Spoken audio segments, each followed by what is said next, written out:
The paradox of sin and the divine belief in Jesus. Why believers still struggle. The question you raise cuts to the very heart of the Christian experience. If Jesus is God, the very source of holiness and righteousness, why does sin persist among those who claim to believe in Him? The Scriptures record this tension explicitly, and the answer lies not in a contradiction within God's nature but in the sober reality of human existence under the New Covenant. When Paul the Apostle writes, "For all have sinned, and come short of the glory of God," Romans chapter 3 verse 23, he acknowledges a universal truth. Sin is the default condition even for the redeemed. Yet, for the believer, this is not the end of the story but the beginning of an ongoing battle waged within the bounds of grace.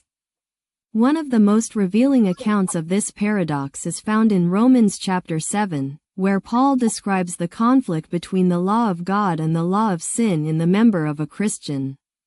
He testifies, "O wretched man that I am! Who shall deliver me from the body of this death?" Romans chapter 7 verse 24.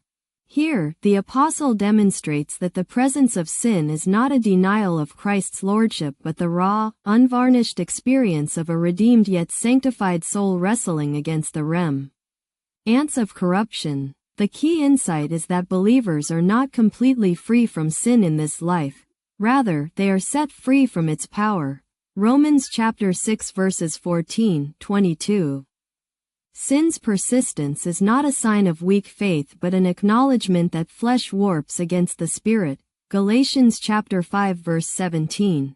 A truth confirmed by every Christian who has ever sought to live by the Word rather than by impulse. This understanding aligns with the historic doctrine of total depravity, first articulated by Augustine and later championed in the Reformation by John Calvin. Though the term depravity can sound extreme, it simply means that humanity is thoroughly corrupted in every aspect of its being, mind, will, and affections, due to the fall of Adam. Genesis chapter 3. Even after conversion, the believer carries indwelling sin. Romans chapter 7 verses 20-21, a residue of Adam's rebellion that must be daily mortified by the power of the Holy Spirit. Jesus himself, while fully God and without sin, still grew in grace. Luke chapter 2 verse 52, teaching that sanctification is a process rather than an instant transformation. Practical application to confront this truth with the hope and humility it demands. Christians must first own their frailty without shame.